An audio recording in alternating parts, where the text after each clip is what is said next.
All right. Well, man, I'm glad you're here today. We are in part 2 of this series we started last week, and man, it's a series that's a big deal, and it's a big deal because it's something that most of us battle in some way or another. And if you don't personally battle it, it's something that you know somebody. You have people that are close to you in your life who do. Over the last 10 years or so, there's been just an epidemic, a massive increase in anxiety and depression rates in our country, and that's only gotten worse in the last 18 or so months. And within that, there's a struggle that I've seen, and I've watched it grow for the last few years, but again, especially now, it's getting even worse, which is that a lot of people that are Christians don't really know how to reconcile anxiety, depression, and faith. And so that's what this series is all about. We're talking about anxiety and depression and faith. Talking about how those things interact with each other, how as a Christian you deal with anxiety and depression. Or frankly, like, is it even okay to be anxious and depressed if you're a Christian? And so what I'm kind of doing in this series, if you weren't here last week when we kicked it off, I want to catch you up real quick. Last week I answered the question, I'm not okay, is that okay? And I tried to show from a biblical perspective that if you struggle with anxiety and depression, you're right in line with some of the greatest heroes in the Bible. They struggled with it too. Some of the biggest. If you missed last week and you are a Christian and you wrestle with that, like, man, I feel like I should just have more faith, or I feel like I shouldn't struggle with this because, like, Jesus saved me. If you struggle with some of those questions and you did not hear last Sunday, I would really encourage you to go listen to that. You can look it up on YouTube. My hope is that you'll let yourself off the hook. Now, if you were here last week, I made a big deal that, let yourself off the hook. And then I told you that I wasn't going to give you any application because I wanted you to come back. And so here we are. And for the next few weeks, I'm going to be going hard into some application. What can we do with anxiety and depression as Christians? Like, if it's okay to not be okay, what do we do with that? Just like live in misery? Well, no. So I want to try to give some solutions, some things over the next few weeks that we can do. Now, today I'm going to answer the question, how do I defeat darkness? Because if you've ever really wrestled with anxiety or depression, you know that sometimes life just feels really, really, really dark. So how do I deal with that? How do I defeat darkness? And then next Sunday, I'm going to answer the question, which I'm kind of mad at myself for even tackling this. So I'm going to answer the question, why does God let me suffer? Yeah, good luck to me. Why does God let me suffer? Like, if he's a loving God and he loves me, then why would he just let me suffer? The week after that, I'm going to answer the question, like, where is God? Because again, if you've ever wrestled with this and your faith, you know that sometimes it feels like God is very, very distant and he's supposed to be close. And then in the final week of the series, I'm going to answer the question, how do I find freedom from this stuff? How do I find freedom from anxiety and depression? Now, no matter what you think when I say that, when I ask that question, it's not what you think. So it's going to be different. Now, that week actually is not the end of the series, though. We're going to try something that we've never done before, but I'm really excited about, which is that in the week following the last message of this series, I'm actually going to do a round table with Kyle, who's one of our leaders in City North Kids. Kyle has a Bible college degree, and he's preached a lot over the years.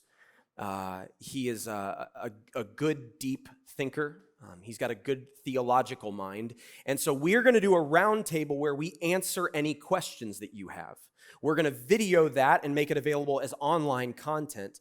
But here's the thing. It would be awfully arrogant of me to sit here and try to address all the things that I know are an issue and then assume that hits all of your bases, your issues within anxiety, depression, and faith. And so we wanted to create a way for you to be able to ask some questions and get answers to those questions. And so for the entire series, we're going to be taking questions at ask.citynorth.church, ask.citynorth.church.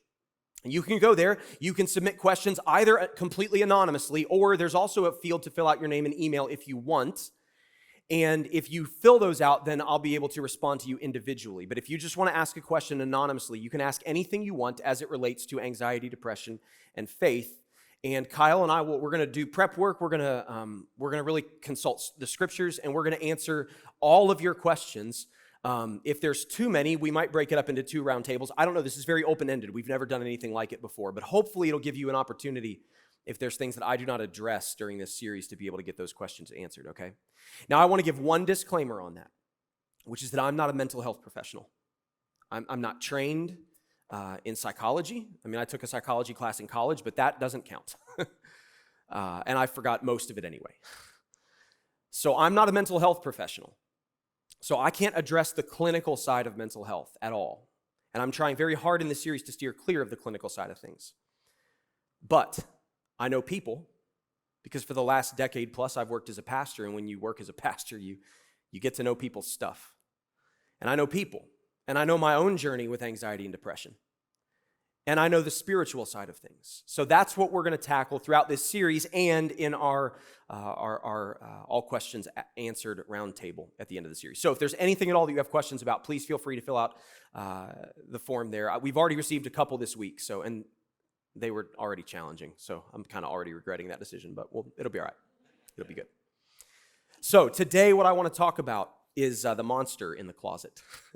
You guys, was anybody willing to say when they were little that they were afraid of, like they really believed there was a monster in their closet? Anybody? Now they're okay, there's a few. Micah, I appreciate how much you're owning that right now. I mean, I never really struggled with the monster in the closet, but I did have some recurring nightmares as a kid. And they're kind of funny looking back on them now. Now, yours might not be, so I'm going to tell mine because you laugh. It's fine. I don't really have nightmares at all anymore, so this is not really a big deal for me. One of them was at the house that we lived in Gahanna before my family moved to Sunbury. There was a bathroom in the upstairs, and if you were sitting on the toilet and the door was open, you could see right down the hallway. And the hallway was short. If you exited the bathroom, like immediately on the left was my younger sister's room, and then like a step or two beyond that was my room, okay? So very short walk.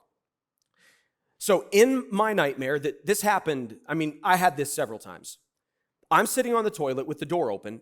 Now, that in and of itself could be nightmare worthy, okay? But that wasn't the nightmare. All at once, out of nowhere, out of my bedroom came the Wicked Witch of the West, flying on her broomstick, down the hallway, going, yeah! I have no idea where that came from. You know, there's people that have done studies on dreams and like that dreams often have really significant meaning. I got nothing on that. So if you can help me interpret that one, great. So that was one of them. Another one that I had regularly as a kid, anybody remember Dr. Quinn, Medicine Woman? I hated that show, but apparently subconsciously I really liked Sully. Because in this nightmare, Sully just kept getting shot. And that was it. That was the whole thing. And I'd be like devastated that Sully was shot. And then I'd wake up and I'd be angry because I hated Dr. Quinn, Medicine Woman. So like, why is this dream tormenting me? I don't know. Again, if you can help me figure that out. Now.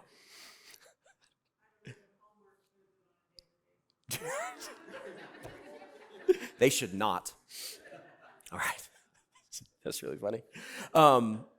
So those were my nightmares. Now, again, I wasn't afraid of the monster in the closet, but I know for many people that's the case. My daughter, who's 8, just here recently, every night before bed now, she's starting this whole like, will you shut the closet door? I haven't been like, hey, I haven't asked her why, which I guess is actually probably really bad parenting as I say that out loud, but I assume it's because she's afraid there's something in there. There's an interesting thing that I've observed about people. And I imagine this is applicable for you because it's definitely applicable for me.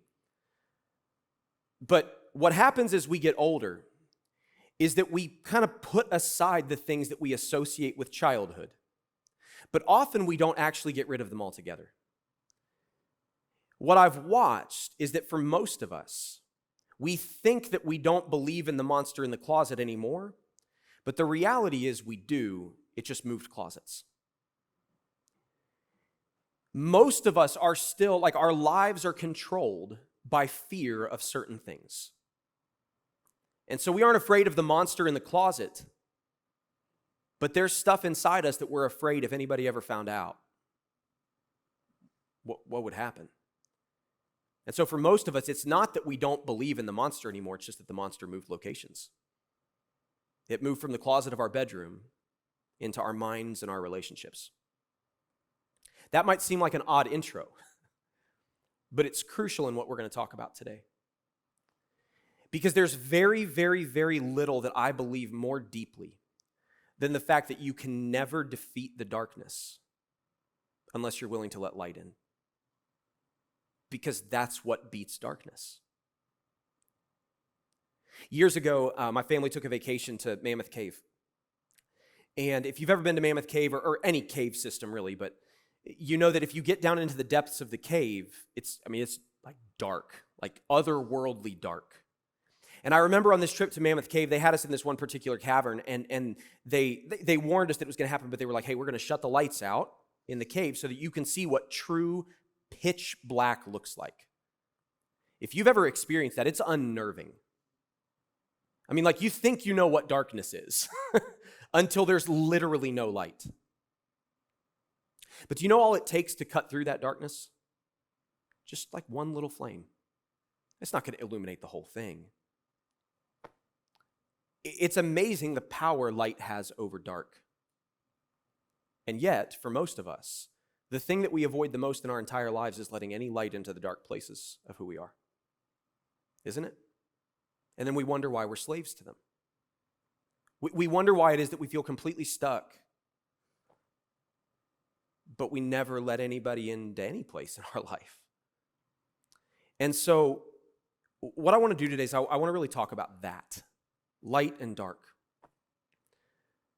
One of the phrases that I hear people use a lot to describe anxiety and depression in their life is darkness. You know, it just feels like I'm just covered in darkness. And I believe there's a solution to that. Now, it may not be a solution that fixes it once and for all time, but there's a solution to feeling overwhelmed by darkness. There's a way to beat it. But the irony of the darkness is that the solution is so simple, yet it's the one thing we run from the hardest. Have you ever thought about why that is? I don't know for sure if this is the case for you, but I feel like for me, you know, when you're little, if you're afraid there's a monster in the closet, what do? You turn the lights on in your room, right?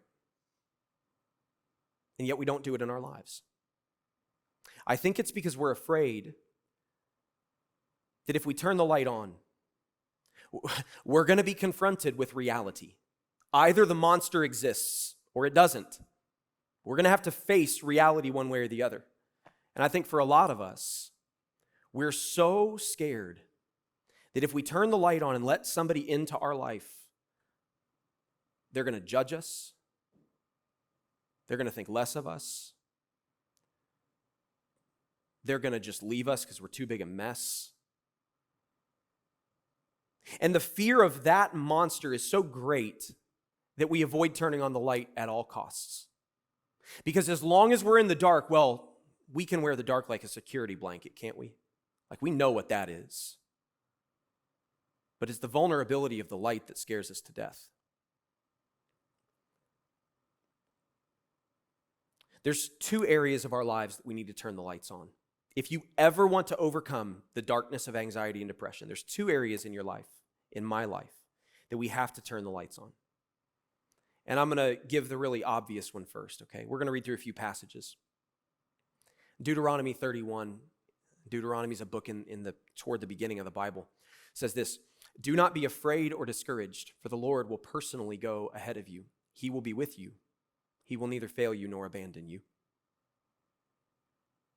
In the Psalms, David writes, "The Lord hears his people when they call to him for help. He rescues them from their troubles." Another place in the Psalms, David writes, "The Lord is close to the brokenhearted. He rescues those whose spirits are crushed." The righteous person faces many troubles, but the Lord comes to the rescue every time. 2 Samuel, it really gets at what I'm getting at here. "O Lord, you are my lamp. The Lord lights up my darkness." Isaiah 40, one of my very favorite portions of the scriptures. "Those who trust in the Lord will find new strength. They will soar high on wings like eagles. They will run and not grow weary. They will walk and not faint." 1 Peter, "Give all your worries and cares to God, for he cares about you." And last, from the book of John, Jesus himself speaking says, "Here on earth, you're going to have stuff."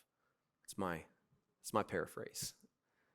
Here on earth, you're going to have lots of stuff, but take heart, because I've already won anyway.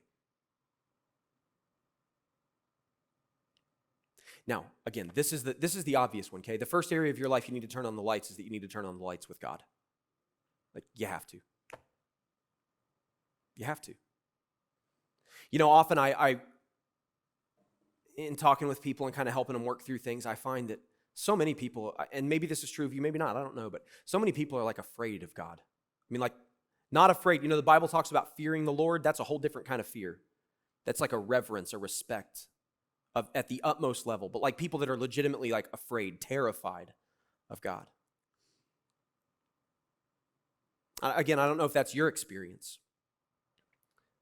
But if it is, my guess is you've never really turned the lights on with God. You've never been truly, like, completely honest and real with Him. I'm going to talk more in just a moment about a season of life that I went through a number of years ago. But as a part of that season of life, one of the things that I did was I remember saying to God, all right, I've believed for my whole life that you are who you say you are. I believe that you're big enough to handle me when I'm at my worst, so we're going to find out. And then I began to pray prayers that I cannot repeat. They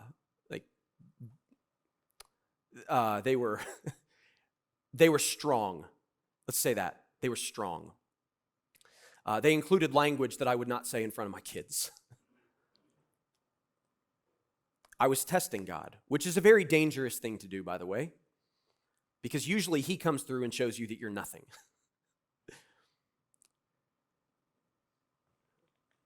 Most of us have never been real with God.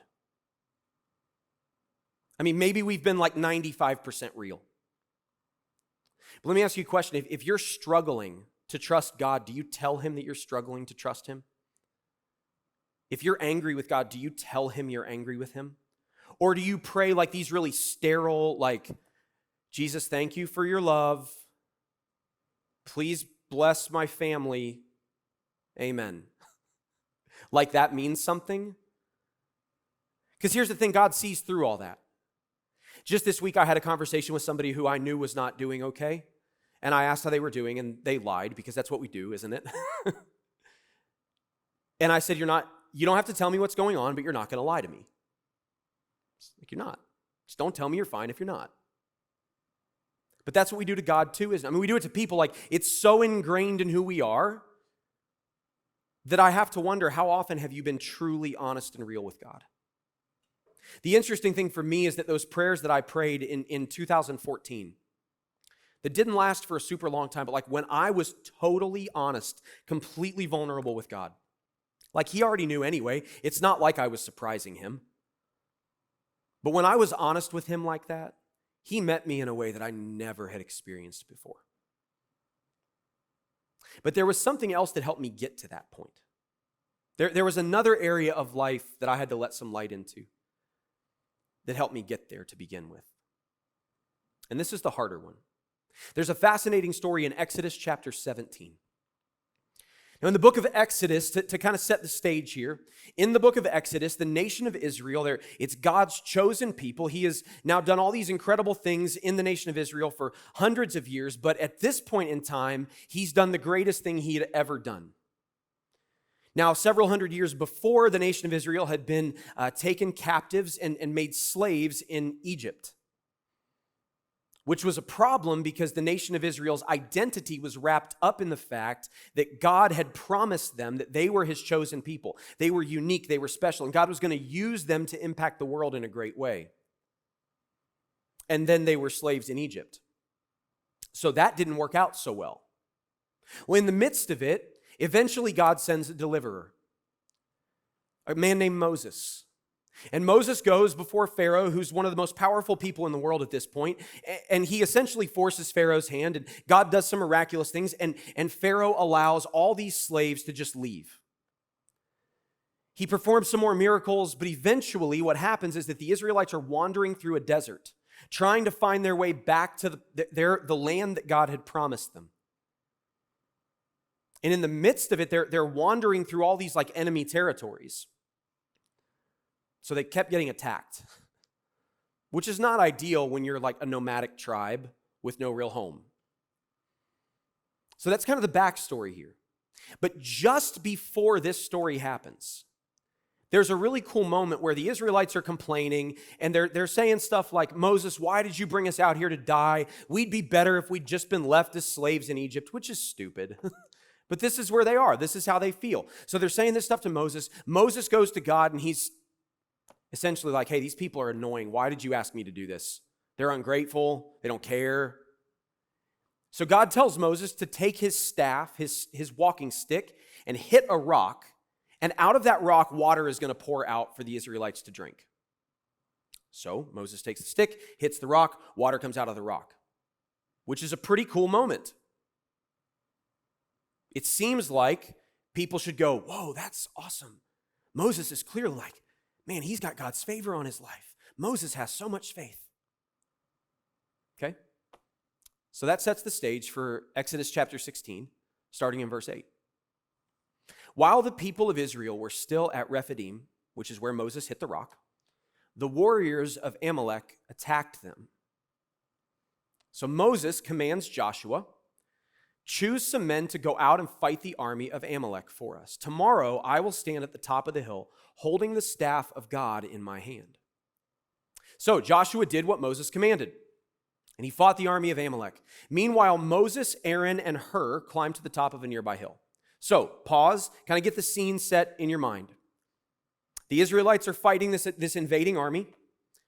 Moses has told his number one general, go fight. I'm going to go to the top of this hill. He takes Aaron, who is his brother, and Hur, who's a close friend, and they go up the hill. So, as long as Moses held up the staff in his hand, the Israelites had the advantage. But whenever he dropped his hand, the Amalekites gained the advantage. If you ever tried to hold your arms up for a long time, it is shockingly difficult. Seems like something that should be very easy, but apparently our arms are heavy. I mean, even a couple of minutes with your arm just up like this, and your shoulder gets real tired. So again, kind of get this in your mind. Moses is at the top of this hill, holding up the staff of the Lord. And as long as the staff is in the air, the Israelites are winning the battle. But as soon as his arm gets tired and he drops the staff, the Amalekites begin to win. So let me ask you a question. In this scenario, what would you do if you were Aaron or Hur? What would you do? Help him hold it up, right? This makes sense. That's not really the way we approach stuff in our faith, though, sometimes, is it? Aaron and Hur could have looked at Moses and said, trust the Lord. He will strengthen your shoulder, and you will be able to hold your arm forever. But that would be stupid. Why? Because that's just not how God works, is it?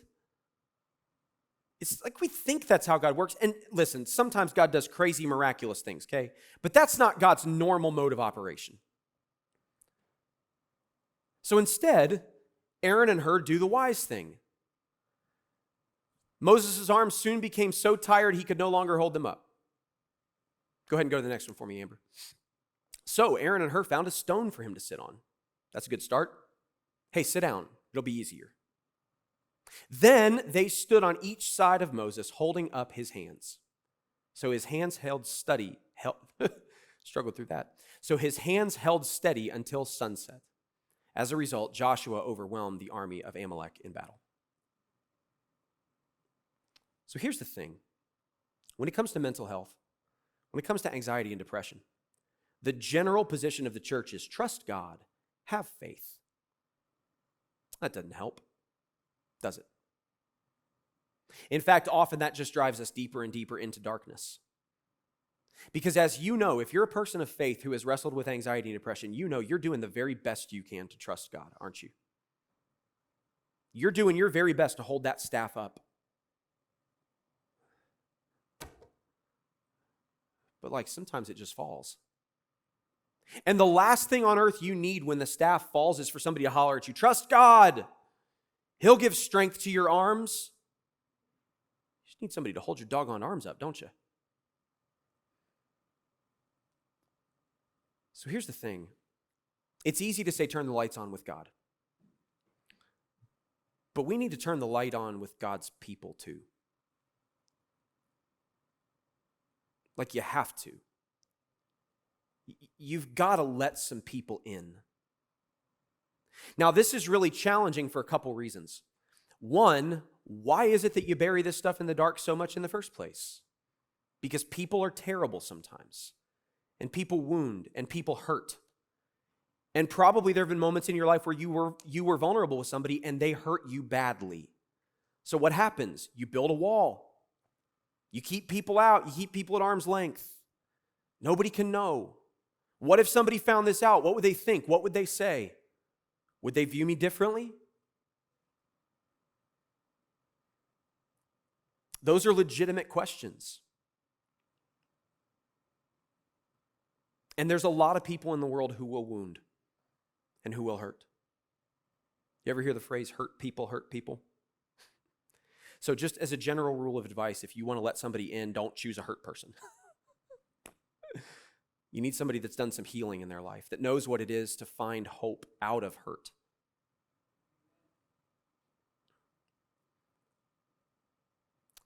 Moses is standing on top of a hill. His arms get tired. His friends are there. They see him. They know he is struggling, and they just help him out. When my kids have nightmares,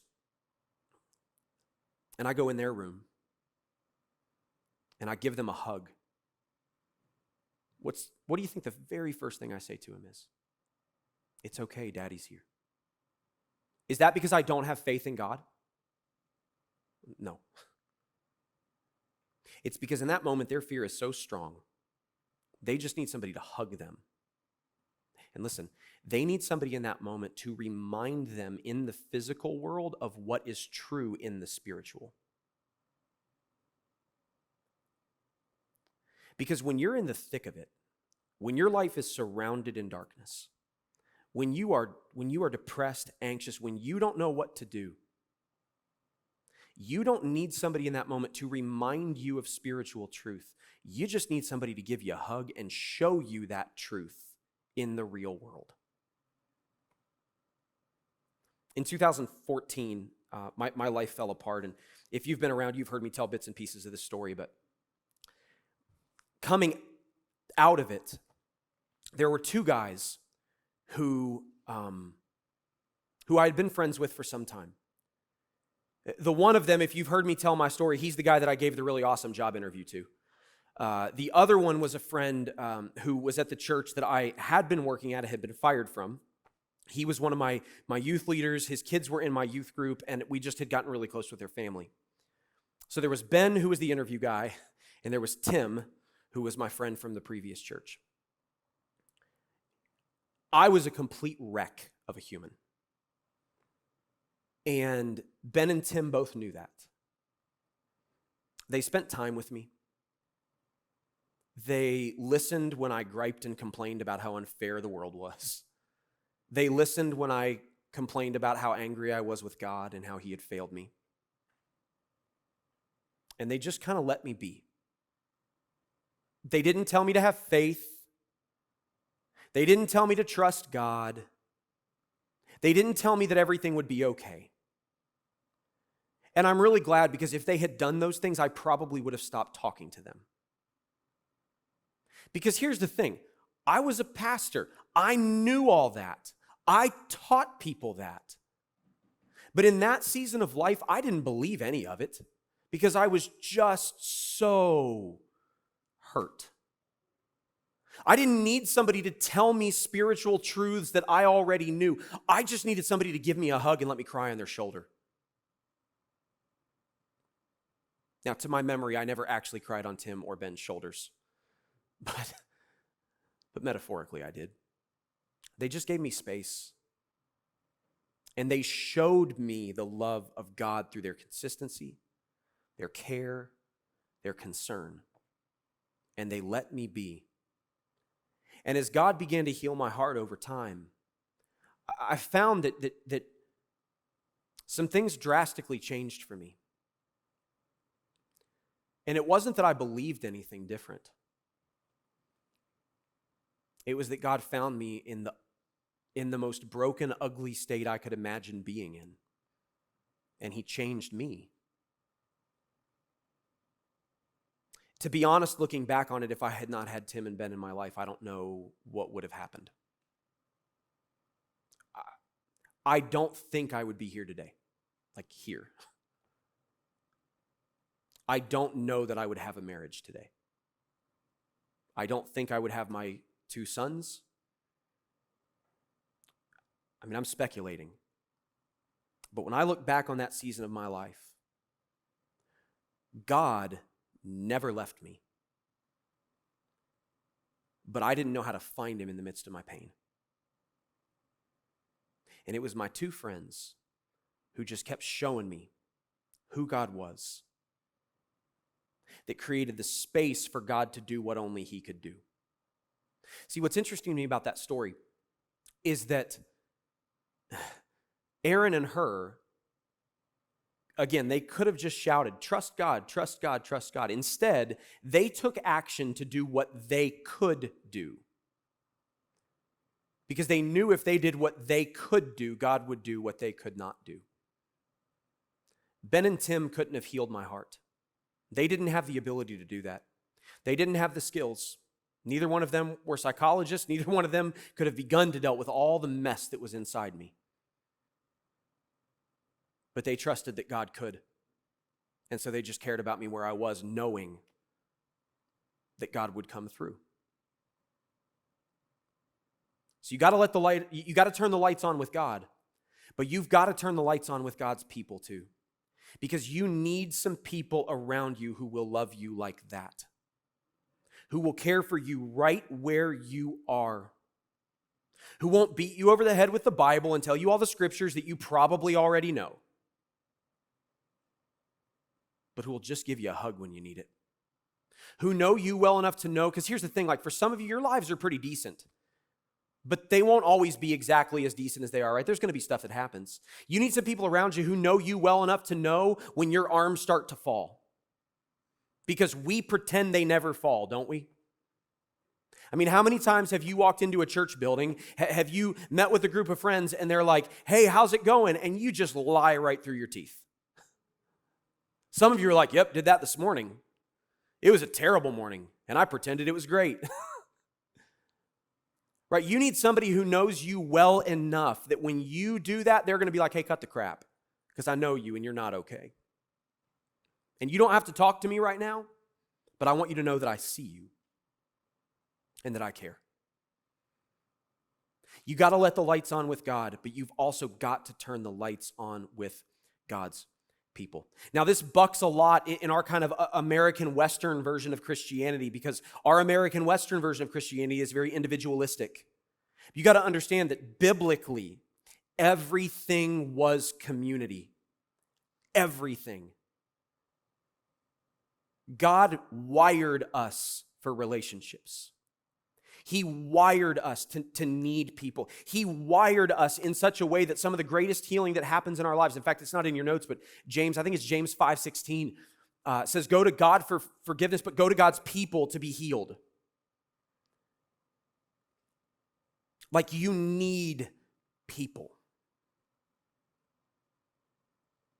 I did a series a few months ago called Father of Lies, and maybe it was last month. I don't know. Time flies.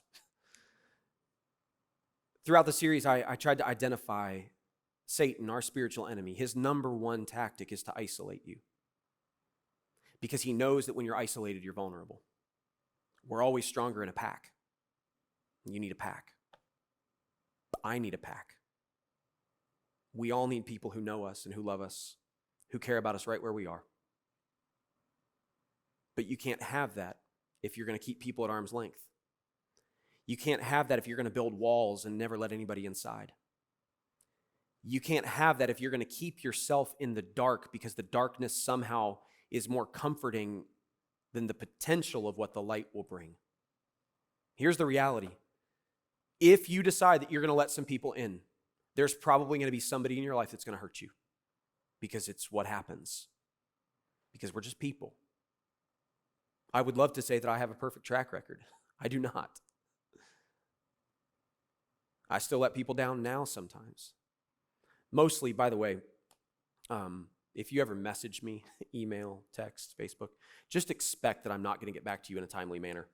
And don't take that personally. But sometimes I let people down. Sometimes I let my wife down. Sometimes I let my kids down because I'm a person. I'm not God. So you got to let God in because God won't fail you. But then you've got to let people in too. At the end of the day, what I cannot promise you is that if you do that, all of a sudden everything's going to be okay, because it's not. Tim and Ben loved me where I was, and they helped me. It didn't take away my anxiety and depression. But an interesting thing happens when you start to turn the lights on. The monster doesn't just go away, but he does get a whole lot smaller. Just the same as when you turn the lights on when you were a little kid. And when you flip them back off, you might be scared of that monster again, but at least for a few moments you know, okay, it's not so bad. And if you begin to practice that over a lifetime,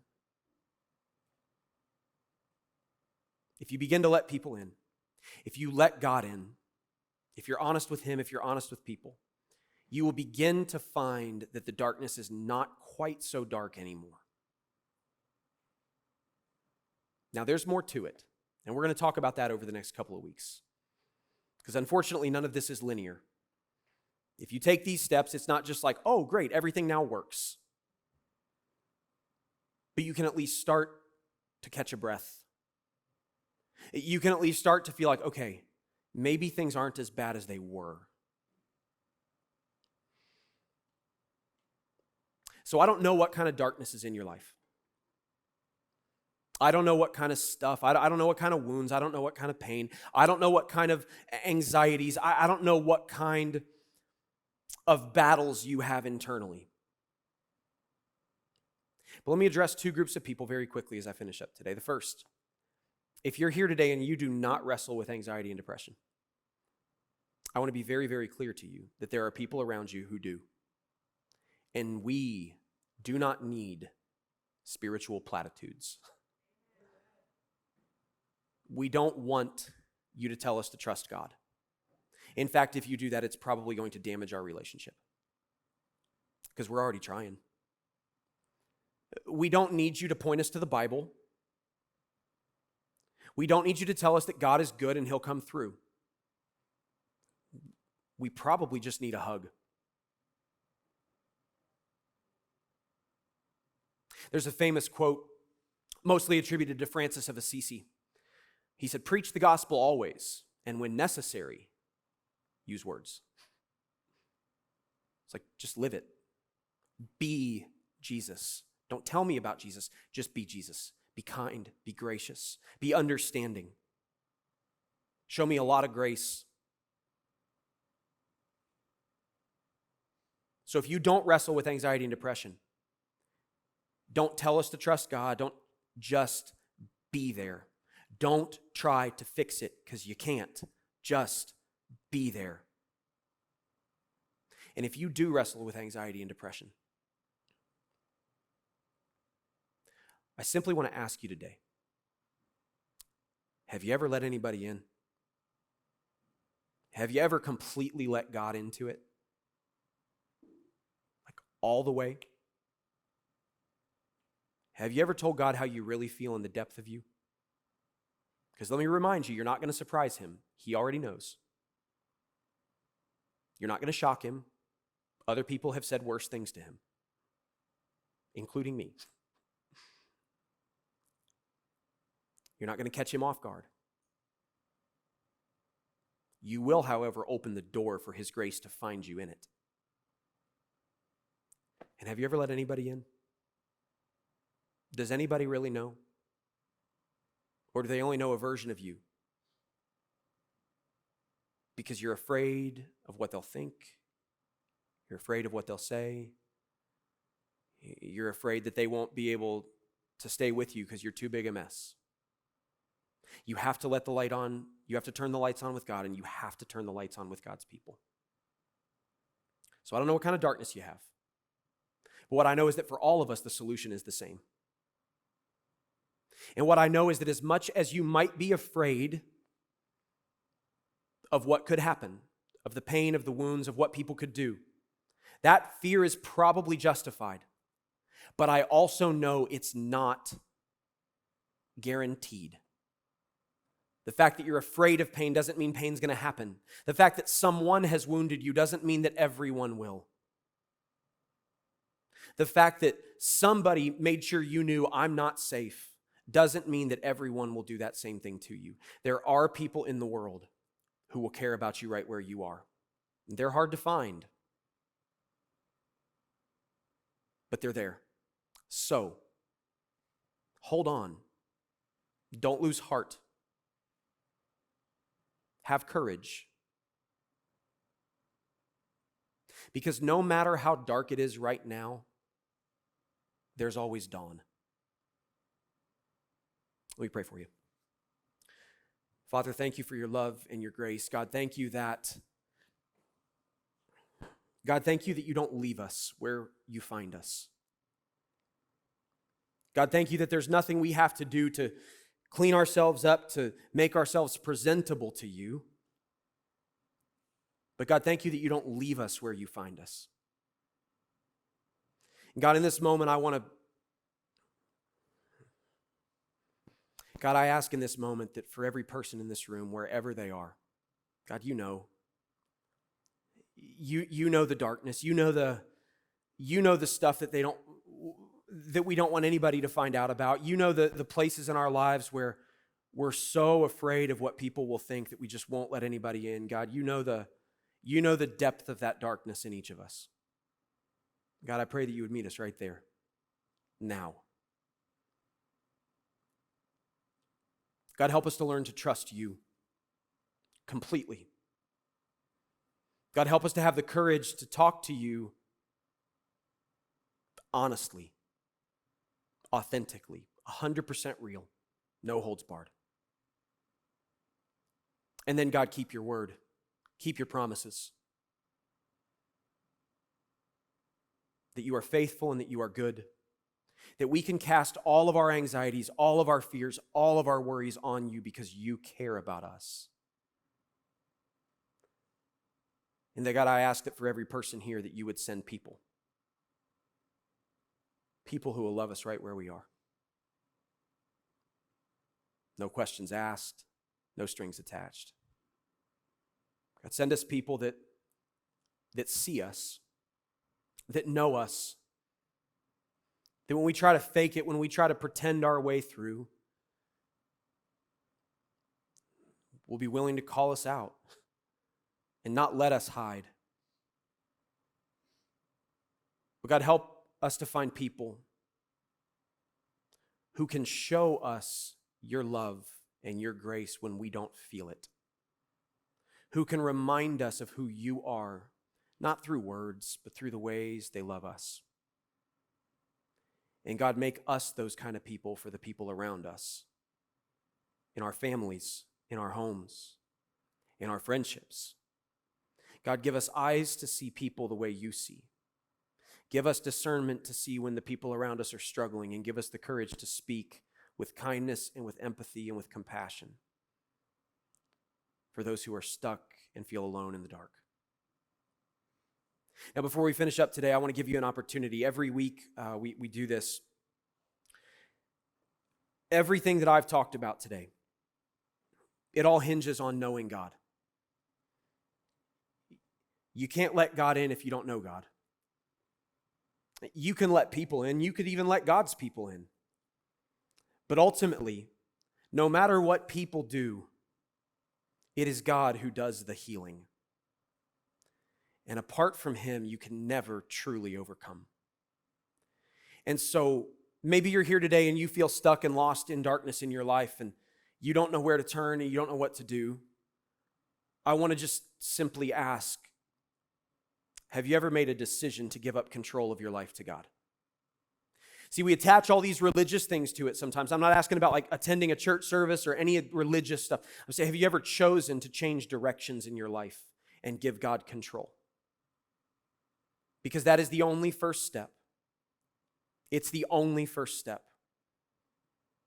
to defeating darkness. And so if you're here today and you've never made that choice, I want to give you an opportunity to. The Bible teaches that if we believe in our heart that Christ was raised from the dead, and if we speak with our mouth that he's in control, that he'll save us. That's it. So what's going to happen here in a moment is I'm going to say a simple prayer of faith and confession out loud. There's no magic words, but perhaps you would like to do that, but you don't know what words to say. We're all going to pray that prayer together out loud, and if you want to make a commitment today that, hey, I've been going my own way, but today I know it's not working, and I want to give control to God, I would invite you to just pray it alongside us. We're not going to make a big deal of it. We're not going to call you out. But God will hear from heaven and he'll save you and set you on a new path, a path where you can overcome that darkness. So if that's you today, just pray with us. Say, Jesus, I believe in you. I believe you died for me. I believe you rose from the dead. I've been going my own way, but today I surrender to you. I give you control of my life. Lead me and guide me, and send me friends to help along the way. It's in the mighty name of Jesus today we pray, amen. Hey, put your hands together for anybody that may have made that choice.